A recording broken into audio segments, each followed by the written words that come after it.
Oh, yeah. But I wanted to check with you, is there any, I mean, I know this is going to be, like I said, a little bit of an ambulatory conversation, just how it's going to go.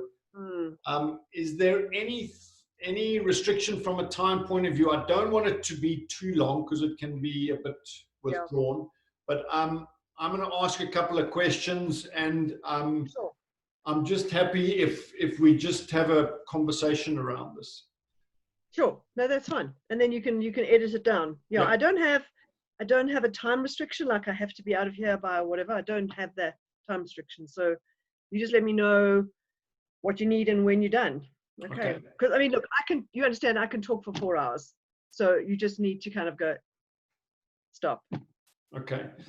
What I am going to do is ask you to give us a little bit of your CV. So okay, well, let's get started. So hi, I'm here today with Dr. Alison Bentley. Dr. Bentley is a renowned sleep expert. Alison, welcome. Thank you very much for joining me today. Great pleasure. I'm just going to ask you to give me a little bit more of an introduction to some of your expertise and how you actually got into the field of sleep. I know that you're a GP, and if you just want to give me a little bit more of your credentials. Sure. So I was in Department of Physiology, studying to be a surgeon, actually, and then decided I didn't want to be a surgeon. And stayed in physiology, and I had to choose a research field. And at the time, the only clinical research field in the department was hypertension. I would have done anything to get out of hypertension, anything. So they said, would you like to join us in the sleep lab? I went, I actually know nothing about sleep. And they said, welcome to the field, because nobody actually knows a thing. And so that's how I got into sleep. It's it's a stupid story, but it is. But the reason why I stayed in sleep is because it has continuously been fascinating. So it's a really, really interesting field. So, you know, sometimes we don't plan these things. When I was at med school, there was no such thing as sleep medicine. It just didn't exist. So you can't plan for it, you know, and sometimes circumstances just put you in the situation. But it was a very weird situation because within 2 years, because I was the only doctor in the country who was really interested in this, within 2 years, I was apparently this national expert. Which is kind of scary when you feel like you know nothing, right? It's not pleasant. I know. There's actually a term for that, where you think imposter syndrome. There you go, imposter syndrome, exactly. Now, yeah. I know, I've had that for years. Okay, so thank you very much for joining. Now, as I explained to you when we first chatted, I'm trying to get into a deeper way in helping people be self-responsible from a health and wellness perspective. I know the medical fraternity talks about upstream. I'm trying to go as far upstream as I can from a proactive point of view to help people live better lives, that they are more productive personally on the sports field, as parents. And a lot of the work is coming back to brain function and prefrontal cortex and executive function, like we spoke at. And of the 4 aspects that I've been exploring, there may be a 5th aspect that I'm going into, but for me, I found that sleep has been such a major cornerstone from living a healthy lifestyle. And I know that pathologically there's all sorts of things, but for me, I find from an instructional and coaching point of view, sleep is the easiest thing to coach. Get 8 hours of sleep. Any questions? So I'd love your view on this, and so let me ask the question. A lot of people keep saying that 8 hours of sleep are not actually physiologically necessary for us to be functioning at our best. Is that true? So it's true for a lot of people. It is true. So the thing about the 7-8 hours, and it is kind of preached, and it's like a 7-8 hours is normal. It's not actually normal. It's the average. So if you take 100,000 people and you ask them how much they sleep, the average, the mean is going to be 7 to 8 hours. So that is certainly true. But on either side of that, there are some people who need 9 hours, and there are other people who can only ever sleep 4 or 5 hours. I mean, it doesn't matter how long they spend in bed, how good the circumstances are, how whatever, they can only get 4 or 5 hours. So I think the important concept for me is that there's an amount of sleep that is normal for you. And you should do whatever it takes to get that normal. Okay? So if you need 5 hours of sleep, then you must get 5 hours of sleep. But if you need 9 hours of sleep, you need 9 hours of sleep. That is genetically kind of inbuilt. And so it is not something that we can change voluntarily. Look, it gets changed for us.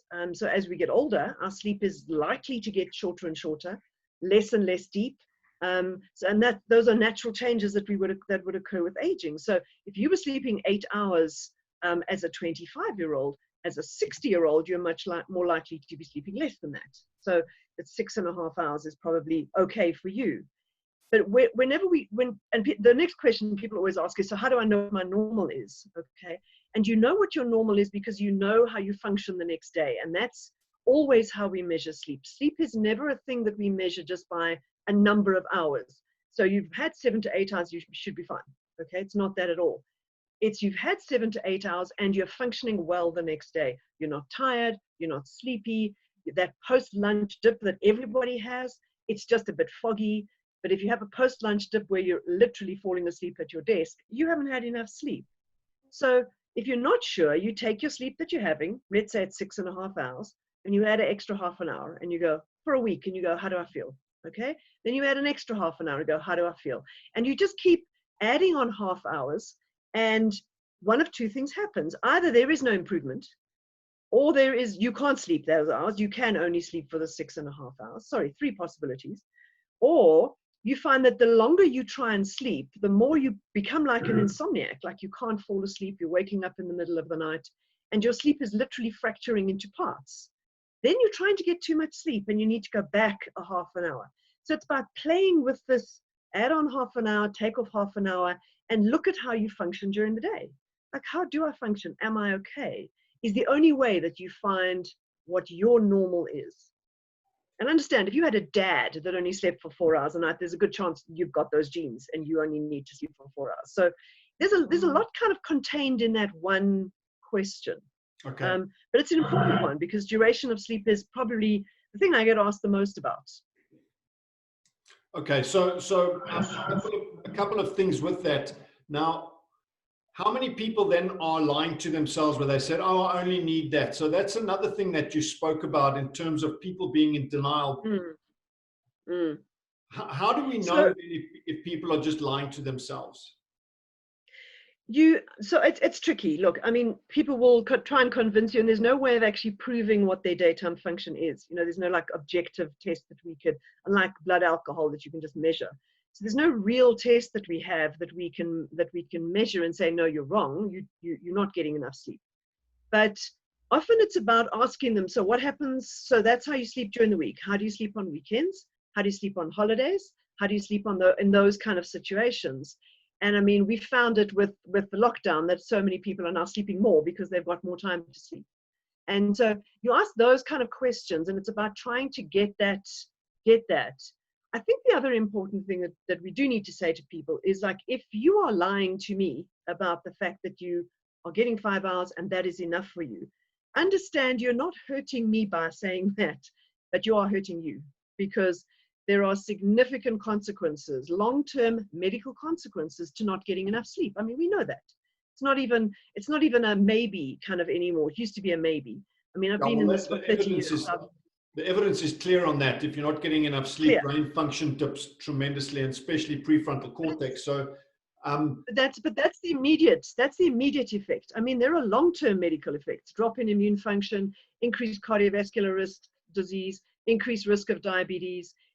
I mean, you can just name it. All right. So there's so many long-term medical consequences that we kind of want to go, like, really, why? What are you sacrificing here for? What? You know, like, there's a risk benefit here, and you need to understand what the risks are. So I think people think it's just about the daytime, the next day, but it's not. It's a much bigger concept than that. Sure. And then I agree 100%. So are those other changes that are happening systemically, say, for instance, blood pressure, putting on weight, are those incidental, meaning that because we are then making poorer decisions about our health and wellness, or are they actually causative? It's very tricky, because the thing is that if you are sleep deprived, that's not the only thing that happens. So if you are sleep deprived, your mood is worse, so you're more grumpy, your communication is worse, you are likely to be rushing for food prep, you are less likely to be doing physical activity. But it seems that there is also, apart from all of those like behavioral changes that you get, which do influence all of those kind of things, there is a real physiological effect as well. So it's not just about behavior as such.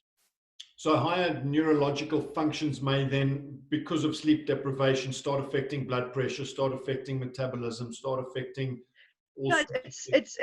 it's not even higher brain functions, because if you're sleep deprived, what happens then is your sympathetic nervous system, so the system that usually gives you your fright and fight kind of thing, is running high. So it's running just a little bit higher than it should do the whole day. What that means is your blood pressure is a little bit up, your pulse rate is a little bit up, Wow. and that means your heart is under strain the whole day, right? And so it's a very basal physiological effect that's happening because there's now too much adrenaline in the system, and we're not designed to be running on adrenaline all the time. I mean, you can do it every so often, but you can't be running. I mean, that's what stress looks like, when people say I'm very stressed. It's just this high adrenaline that's running all the time, and then poor sleep contributes to that. Okay. So, I mean, that's fantastic to hear that it is causative. So it's actually changing physiology systemically, and it's having an effect on executive function, making decisions that are then having dramatic effects on lifestyle. So it is both. Yeah. Okay. Yeah, both. And then another thing is, people talk about, I mean, if you have a look at the European behaviors from a siesta point of view, how does it work in terms of having less sleep and then having a siesta? So I think what's important when you start looking at that siesta kind of lifestyle, there is a long sleep after lunch, which is a circadian low, and so the sleep is usually good and useful. And then there is less sleep at night. And I think what you start looking at, and same thing happens when you look at babies and children, is you start looking at a 24-hour requirement for sleep, as opposed to sleep in one piece at night. I mean, understand that the sleep in one piece at night is a relatively new thing. Certainly in the days, so there's literature to show that in the days before we had gaslight or electricity or anything like that, that we would come home from whatever work we were doing, have something to eat, have a wash, go to sleep because it was dark. Sleep for a couple of hours, wake up, and the whole community would be awake in the middle of the night. And that's when the main meal will happen. That's when the community stuff would happen. And then everyone would go back to sleep again, right? And I mean, a lot of our elderly sleep like that. So they go to sleep at 7, get up at 11, stay awake for 2-3 hours in the middle of the night, go back to sleep. And their sleep is normal, and they quite enjoy that because they are tired by the end of the day. So just the fact that we now want to have this 8 hours all in one piece does not mean that that is necessarily normal. If you take that, so let's say, in the 1500s, people were going to bed at 7 at night. So if you take that 7 o'clock and you move it to 11, what you do is you just take those two pieces of sleep and squish them together. And we know this because we know people who have insomnia will often fall asleep and will sleep well for 2 to 3 hours. So what we would call the core sleep, and then start waking up after that. So that first 2 or 3 hours is sleep that's very difficult to disrupt. And so, there are all these different sleeping patterns people have. We just kind of, I think, in a Western civilization, very much go, this is how normal sleep happens, all right? So, and it's not necessarily, it may be normal for your culture and normal for your income group, but it's not necessarily normal for the rest of the world, right? All the family habits. And yeah. And I mean, it's the same thing as, I get a lot of parents who say, my child can't sleep in my bed because it's abnormal. And I go, whoa, it's just because you have enough money to have more than one bedroom that you are having this conversation with me. Okay. The fact of the matter is the majority of the world lives in one room and sleeps in one room. Like that can't be abnormal, right? It's about economics. And so we must be careful about what normal is. Yeah, exactly. If you have a look at all mammals, if you have a look at the bonobos and the chimps, they're all sleeping together. And then probably, I don't know, percentage of the world, they're all co-sleeping. So now you Yep. get the upper echelon saying like, no, you must get them out of bed as soon as you can. I mean, the irony is, I read one book that said this is how you got to do it and blah, blah, blah, blah, blah. Our first son was easy and it was like, oh, what rock stars we are. Look how good we are. What Yeah, such amazing good parents. parents. And then we had a second son. Okay. Yeah. And it Yeah. was totally different. And right now, you know, he's now 10 years old. He gets into bed and he's just kinesthetically orientated. He wants snuggle. And, you know, we Yeah. still get into bed with him. And for the first hour, now this is leading to the same point. I often get into bed with him at 7:30 or 8 o'clock. I sleep for an hour and then I get up. And if I try to go straight back to sleep, I can't sleep. But then if I stay awake for another hour or two, then I can have that deep sleep again. So that's one of the first times I've heard about the 1500s that's how it happened. So, I mean, that's fascinating. Mm. Yeah, it's very interesting to go back into this. And I mean, often I will see elderly patients and they will say, my children said I must fix my sleeping habit because it's not this traditional kind of 8 hours. And I will have this conversations with 80-year-old lady and I will say, does it bother you the way that you sleep? And she goes, nope, I'm fine with it. So I go, well, you just go tell your children that I say it's fine too. Because as long as you're getting enough sleep, it really doesn't matter. You know, I think we need to be careful about saying to people, you have to sleep from here to here. Because firstly, if you say you have to sleep from 10 to 6, there are people who are larks, who are exhausted by 9 o'clock and want to get up at 5. And they're the owls like me who want to go to bed at 11 and wake up at 7. They're not abnormal. They're variants of normal. Okay. And so I think we need to be very careful about what normal is. Yeah. So whenever I speak to patients who have insomnia, for example, or anybody who's thinking about their sleep, I kind of go, are you a lark? Are you an owl? Do you have a family of short sleepers? Is there anybody who has a sleep problem in your family? You know, you kind of got to look at that genetic stuff. Like, what are we playing with? Because if you try to turn somebody who's naturally an owl, who wants to go to bed late, wake up late, into a lark, you're wasting your time because it's never going to be natural for them. My saddest patients are patients who are owls, want to go to bed late, wake up late, and also want to be cyclists. And they kind of go, please, can you make me alert at 4:30 in the morning? And I go, I can't do that, okay? Because you're just not built like that, right? So that's the problem. Fascinating. I mean, the interesting word you used there is normal. And I remember my mom's a physio. She says, well, normal is the psychopathology of the average. No, it absolutely is. No, she's absolutely right. It's a good way to say it. Yeah. Now, then when we come to other things like actual deep sleep is when you get into the actual circadian rhythms. But then when you compare it with, some professionals talk about rest, like lying on your bed, inactive, sort of daydreaming.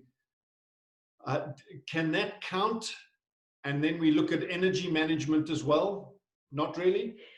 Yeah, so it doesn't count as sleep. I mean, sleep is a very specific thing. I mean, we have stages of sleep, and stage 1 is not even counted as sleep. So stage 1 is if you're sitting on the couch in front of the TV and your wife kind of jabs you in the ribs and you goes, you're snoring, and you go, no, I'm not. It's a very easily arousable stage. Stage 1 is. But stage 2 to REM, it's really difficult to interrupt those, and those are what we would kind of traditionally call sleep. And there's no question that if you sleep deprived, the only thing that replaces sleep is sleep. So meditation's not going to do it, resting's not going to do it, you actually need the sleep.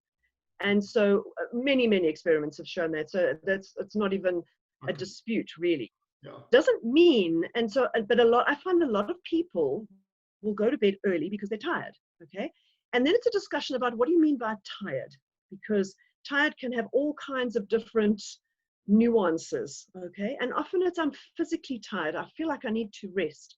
And I kind of go, well, rest, but you don't have to do it in bed, right? That's what your couch is for, okay? That's what your lounge is for, is to rest. So if we're going to say, yeah, rest, But if we spend a lot of time in bed not sleeping, so many people will have dinner, then they will go to bed, they will lie in bed, they will be on their laptops, they'll watch TV in bed, they will, I don't know, do all kinds of things in bed, and then at arbitrary time suddenly go, now it's time to go to sleep.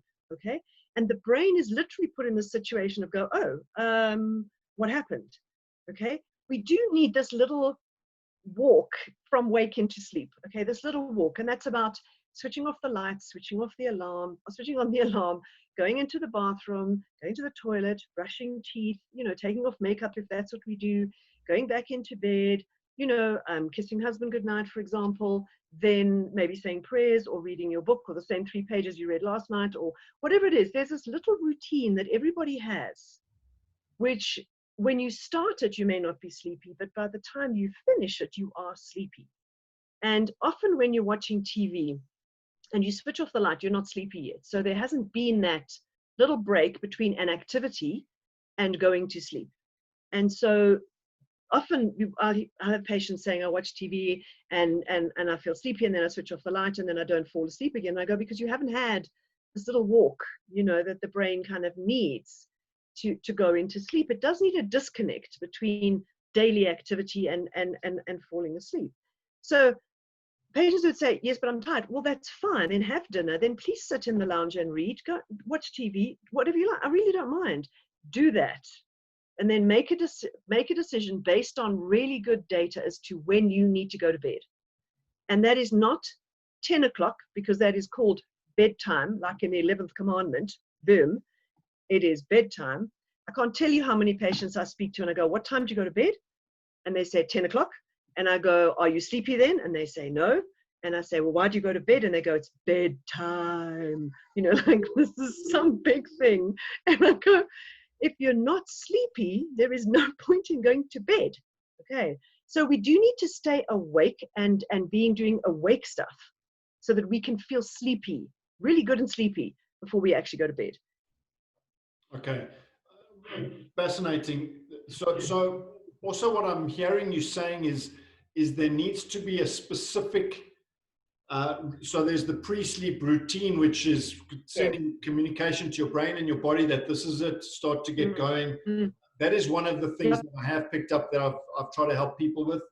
But then also confusing your body when it's lying down and it's not sleep time. So one of the things that I've always been relatively prescriptive about is not having a TV in the bedroom, that it's a complete, it's just confusing the brain, and it's not the place for the bedroom.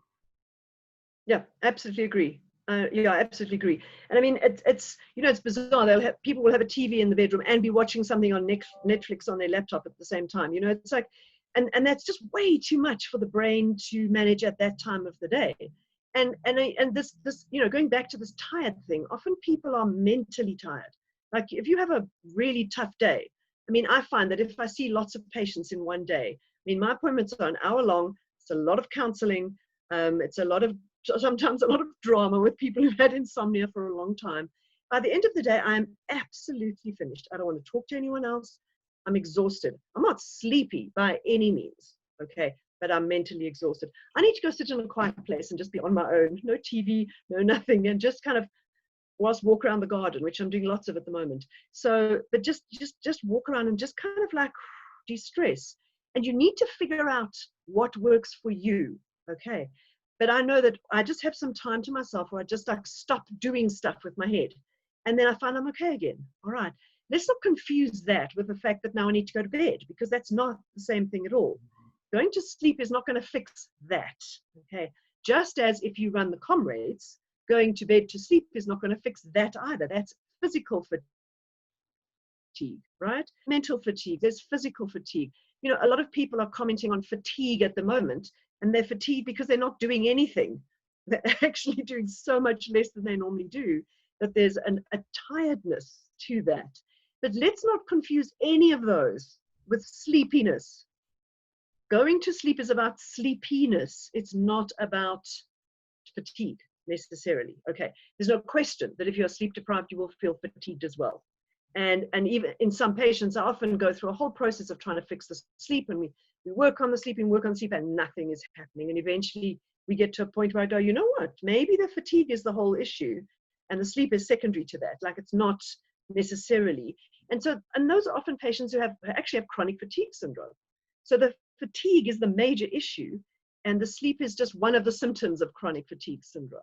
So sometimes we can go at the wrong end, and you need to be aware that there are lots of things that cause fatigue, which are not sleep related. Yeah. I mean, I want to get into that a little bit now, because you spoke about how a psychiatrist and a psychologist would address it differently. I mean, everyone's going to be looking at it through a different lens, but another interesting thing is, I thought about you a lot yesterday, because now that we only got our information late on Wednesday night that we could open practice, and we had to get all sorts of communication ready. So I waited up till I was working till about half past 12, 1 o'clock. And I believe I'm an owl, but I also believe I'm a person who needs a lot of sleep. My mom said that my whole life. So I tried, and the interesting thing is, even though all of these things we may know and understand, if you've got a lark who's a romantic partner with an owl, there are challenges that come with that. There can be significant challenges, and sometimes you have to get both. Sometimes you get both partners in, and you have to go, listen, this is just the way it is. Okay, you need to accept this, and you need to come to a way that you can live with this. All right. Otherwise, this is a question you should have asked before you got married, right? Because it really is. Because but you could also see the benefits. So you have the benefits are that when you have children, it's the owl that stays up and does all the early wake ups with the kids. Okay. And it's the lark who gets up in the morning at 6 o'clock while the owl's sleeping in. So there are some benefits to this, but I agree with you. It can be quite problematic. Yeah. So I mean that, and then couple that with the light sleeper, and the owl comes to bed when the lark's been asleep and then wakes up and can't sleep. So I mean, there are all sorts of perfect storms that can happen. Alison, I wanted to move on now to part of the brain function and the importance of this, because yesterday, and I did have the opportunity to get I think I ended up with 6.5 hours sleep, and I was definitely not firing on all cylinders yesterday. So I'm very clear. Another thing that I found is that if my sleep is hindered for 2 nights in a row, I know that I'm at huge risk of bacteria and viruses raising for me. So I know that immunologically it has a big effect on me more than anything. And throw stress into that mix, and I am a 5-star hotel for a virus or bacteria. So I'm very cognizant of that, and I'm managing that well. I do manage to sleep well, so I'm fortunate with that. But from a functional point of view, and specifically brain-wise, because I'm very interested in getting executive function, and I'm speaking with executives, top sportsmen, even a person running their own business, for them to be firing on all cylinders and for their brain to be working well. Please, can you just go into that a little bit on the importance of that, please? So, I mean, I think it goes back to the function of sleep. Like, what is the function of sleep? I mean, the flippant answer and the correct answer is the function of sleep is to make us not sleepy the next day. Okay, that really is the function of sleep. But if you go into a little more detail, it's very much about, there's a physical restorative function on sleep, and that's all about the growth hormone that's only produced during slow wave sleep at night. We don't produce it any other time during the day. And the flow down from that growth hormone, somatomedin, somatostatins, insulin growth factor, all of that kind of stuff. So as an adult, we don't necessarily grow, but we certainly repair. And so we repair, we organize, we make new stuff, make glucose, put glucose away, all of that kind of stuff. That's happening at night. And so what that's designed to do is that we wake up in the morning and we feel physically better. We feel physically rested, and we are ready to tackle the day. And the other huge component of sleep is the brain kind of restoration, if that makes sense. So in a very broad sense. So there's this body restoration, but there's this brain restoration, and that's all about neurons, synapses, neurotransmitters, making new synapses, pruning other synapses, and then what we know, quite a big flushing of waste products out of the brain that happens during sleep, particularly in REM sleep. So there's a massive amount that's happening in the brain, and it's a lot to do with memory. So I mean, the way that memory works is you get exposed to an event now. When you sleep, it kind of gets hardwired in your brain, and then so that when you are awake the next day, because it's hardwired, you have the opportunity to recall it because it's actually a structural change that's happened in the brain. If you have that event and you don't sleep, I mean, it is so sleep is so important for memory that, I mean, studies from the 1920s ongoing will tell you that if you learn an event, two people learn the same event, one person has a 30-minute nap, the other person doesn't nap. An hour later, if you test them, the person who had the 30-minute nap will remember more than the person who didn't sleep. We're talking an hour later here. We're not talking 24 hours later. So that's the importance of sleep on memory. Okay, so, and every person who doesn't sleep will complain of memory dysfunction, that they don't remember things well, they're forgetting things, and etc. So there's a memory function, there's a flushing of the brain that happens, there's a pruning of synapses, there's a correcting of everything that's happening in the brain. And what we know about sleep deprivation, that the first thing that happens with sleep deprivation the next day, and understand sleep deprivation can come from either I haven't had enough hours, or the hours that I've had are such poor quality that they haven't happened. Okay, so, but I'm sleep deprived. And really, for sleep medicine, the only symptom is sleepiness during the day. But the first thing is not sleepiness. I mean, and if you speak to patients who have insomnia, they don't complain of sleepiness. What they complain of these executive functions that have gone. And so it is about memory. And I mean, the overall thing that I tend to talk about is that you have an attention deficit. Okay, not the disorder, but you have an attention deficit. So it's difficult to focus. It's very difficult, very easy to get distracted. So if you've got something hard to do, you kind of go, something important must have happened on Facebook. Okay, like, let's go do that instead. So it's easier to devolve to easier things to do, much easier to do that. You don't want to do hard things. Communication is bad.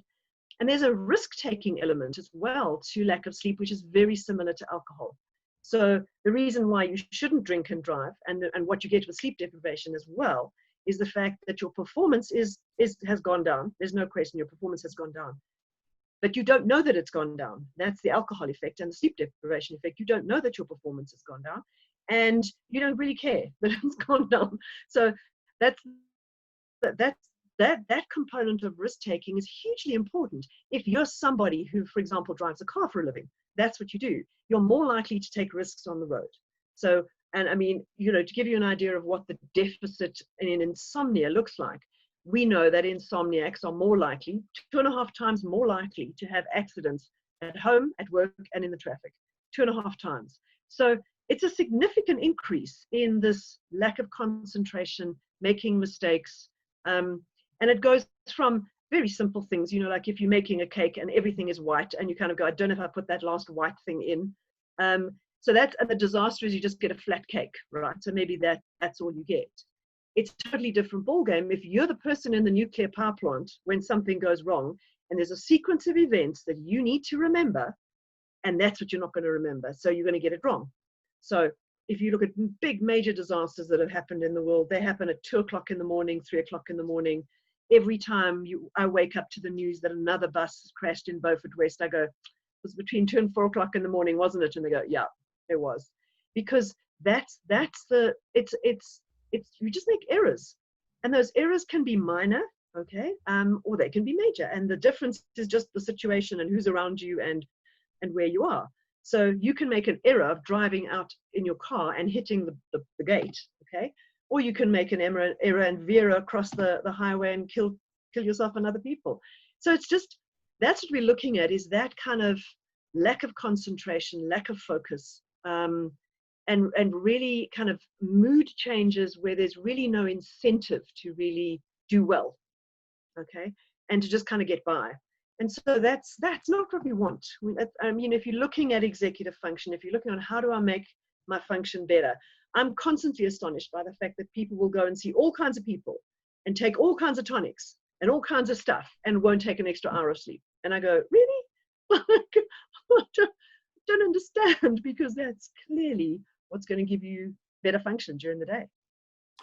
So some of the things, I mean, you talk about tonics and that it may be it's always a difficult topic with having a look at depression and how it's managed. How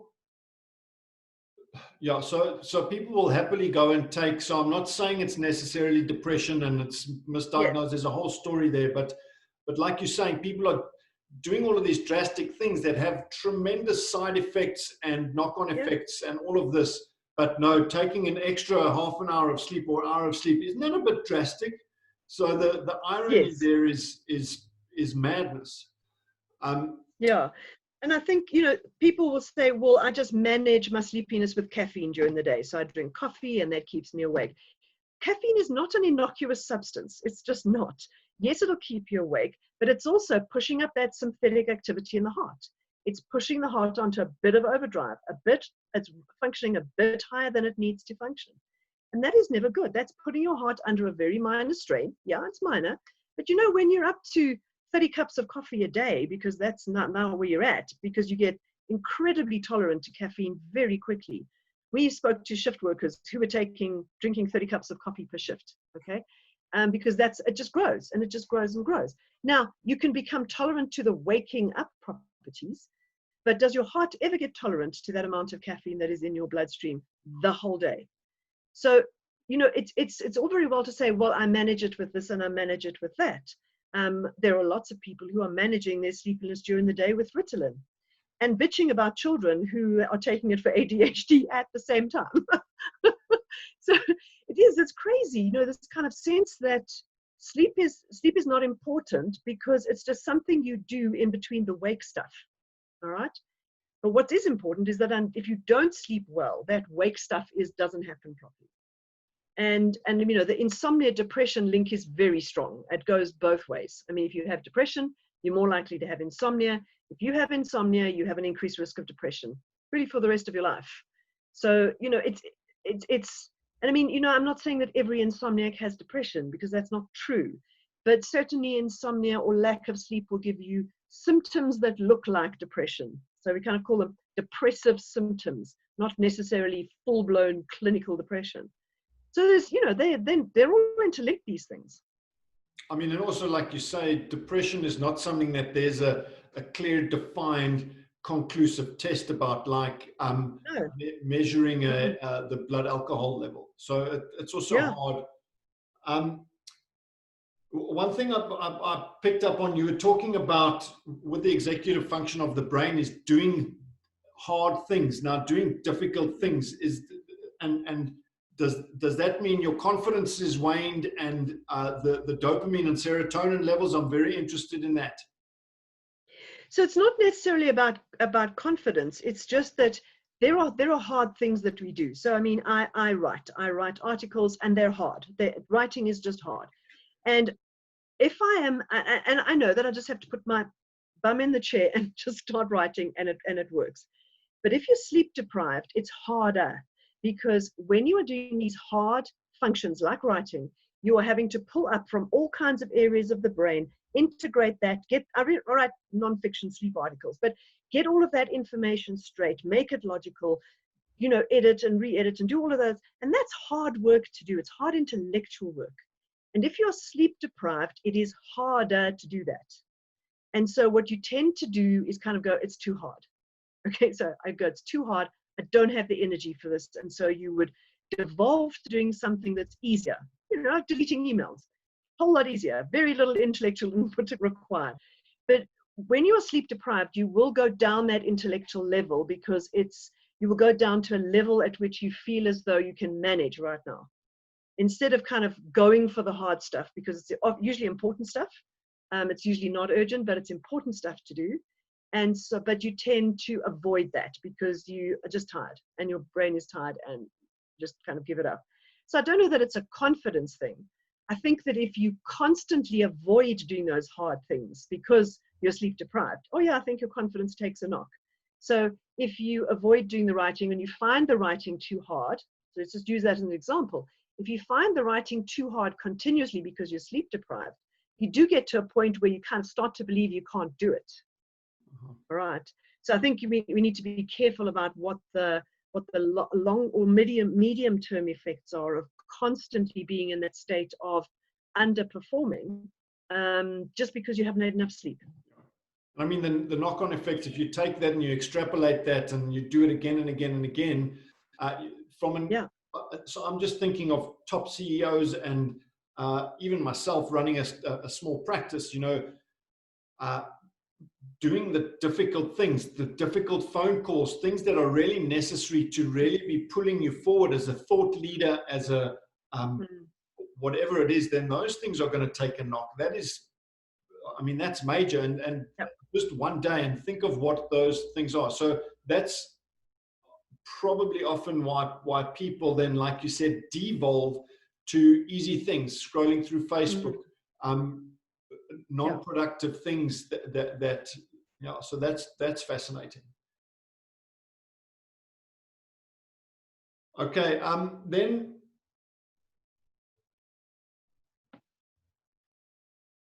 yes. So I wanted to get back to the coffee. So what? So I drink coffee. I never used to. I have 1, maybe 2 cups a day. You know, I like researching things, but you know, there's something called confirmation bias, which you will know is that you only read the articles that really support your habits or your addictions. I've managed to stop drinking alcohol now for 6 years. I don't think I had a major problem, but you know, maybe that's just my own confirmation bias. But there are certain benefits to drinking coffee, but do you think that the benefits are outweighed by the negative effects? And where does that level come in? 2 cups a day? What are your... It's difficult to say. I don't think you should ban coffee just because it's got higher caffeine. So it's the same as everything. There's nothing wrong with having some alcohol. There's nothing wrong with having a glass of wine with dinner, for example. We know that wine has good effects. But as with every kind of, and let's call them drugs, with every drug that we use, everything we put into our body, there is a point at which it's too much, okay? And I can't tell you where that point is, because caffeine particularly, I know that if I have 2 cappuccinos within 2 hours, I'm jiggling. My hands are like, I get the shakes. I can't have that, all right? But other people can drink 5 cups of coffee and it doesn't affect them at all. So there is a very personal caffeine tolerance, which can be improved, okay? Just as there is an alcohol tolerance, that some people can drink 6 beers a night. I could not lift the 3rd beer. I mean, I would be unconscious, right? So it is about, there is a personal kind of thing that happens here, but it is about that none of these things are bad for you in moderation or in small amounts. I think there's a point to looking at why you're drinking the coffee. So if you're drinking the coffee because you like the flavor, it's something you enjoy after dinner and all of that, go ahead, be my guest. But if you're drinking coffee because it's the only way you stay awake during the day, then we have a problem. All right, so it's about the agenda. So it's the same thing with alcohol. 1 glass of wine is fine. If you're having to have another glass of wine because it's the only way you fall asleep at night, that's another whole ball game altogether, right? Then you're just slugging back a glass because you go, that's the only way I fall asleep. So it's why you're doing these things. And I mean, you do need and even if you are drinking coffee because you enjoy the taste, etc., there's a point at which you have to go, I think I'm drinking too much. Okay, that maybe I need to scale back on this a bit. Just as you can be a social drinker, and there's social drinking which is having 1 glass of wine, and there's social drinking which is having a bottle. Okay, at a bottle we kind of go, look, you're way over the healthy limit. I mean, your healthy limit is 1. If you're a woman, 1 unit a day. Okay, if you're a man, 2 units a day. You're now over that. We would advise that you pull back because now health-wise it's a problem. Okay, so I think I would never be prescriptive and say to people, you can't do this, you can't do that. If you're looking to improve your sleep, I think it's important to understand that for caffeine particularly, the half-life is 6 hours. Okay, so if you have a cup of coffee at 8 o'clock at night, don't come and tell me that you can't sleep. Okay, or that your sleep is light and fragmented and you're not having good quality sleep because you are drinking coffee way too close to bedtime. All right, even if you can fall asleep, your sleep is going to be affected on 1 cup of coffee. Wow. So we know that for example, we know that your slow wave sleep is reduced. That's the sleep that's giving you that restorative function at night. Okay, if you reduce the amount of that, you're going to wake up the next morning not feeling so lacquer, like not devastated. You're not going to be, finished, but you're going to wake up just maybe 10% less. Okay, and you'll feel it after lunch. Sure. Now, so I just want to reiterate what you said. It's the why behind it. So I found the same thing with alcohol, and this is just my story, that if I have a non-alcoholic beer, I'm still getting all of the things. It's the ritual, it's the relaxation, all of that sort of thing, and I don't need it. So, but if you're needing the alcohol, so it's a whole different thing. And it's the same then with coffee. If you're having it to keep you awake, then there can be some investigation there and some experimentation. Yeah. I like it. I mean, I Then think you need to, you need to figure out why. Yeah. I mean, you know, why you're taking it. So if you're taking it to stay awake, like it's the only thing that wakes me up, then you need to go like, why do I need waking up during the day? Why do I need that? Okay. And then that's the investigation that you do. And you know, unfortunately, that's not usually where people, where their mind goes when they're starting to investigate. But I think it's a fantastic way just to have a look at it. And I think it's the same thing with everything. Why do we eat? Why do we drink? Why do we do all of these things? It's a very important. It is. So yeah. So if you overeat, if your eating patterns are unhealthy, why are you doing that? What is the core? And that's where the whole comfort eating comes in. Like, it makes us feel good, let's be honest, to eat. It just does.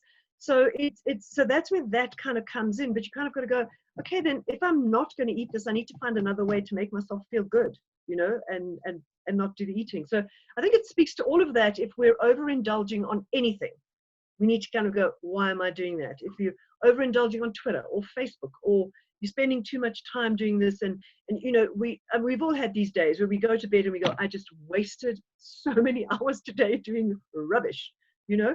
And we need to kind of go, why did I do that? And I'm not saying you can't do it, but then own it and go, actually, I didn't want to do anything today. Today was a holiday. That's the day, right? But if it's happening more and more, then you kind of got to say, I'm dodging something. You know, I'm dodging doing something, and then find out what that is and fix it. I mean, there is a lot to be said for us needing the dopamine in order to get the kick when it's coming to the Facebook, the likes, alcohol, pornography. Every game that you play on your phone. Exercise. It's all a dopamine story. So It is. Fascinating. That little reward circuit. Yeah. So interesting that, but I think the good question to be asking is at least to be conscious, to look at yourself and then be aware and ask the why. So very cool. Alison, that's pretty much all. We've covered a hell of a lot. And I just wanted to say it's fantastic chatting to someone who's really obviously passionate about what they do and very knowledgeable, but also skilled in terms of the way I see it from a proactive point of view, and empowering people to be looking after themselves and the self-responsibility. It really, really is something up my alley. So I just wanted to say, well done.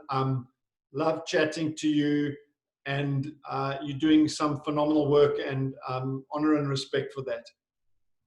Oh, thank you very much. I appreciate it. Yeah. It's a great pleasure. Good. So I really look forward to chatting again sometime. I hope we can keep this alive. Yeah, sure. And all the best in the next, in level 4. And I hope that you can get your practice up and running strongly again. Yes, I think we will. Yeah, it's coming back. Okay. All the best, Alison. Be well, Brett. Bye. Cheers. Bye.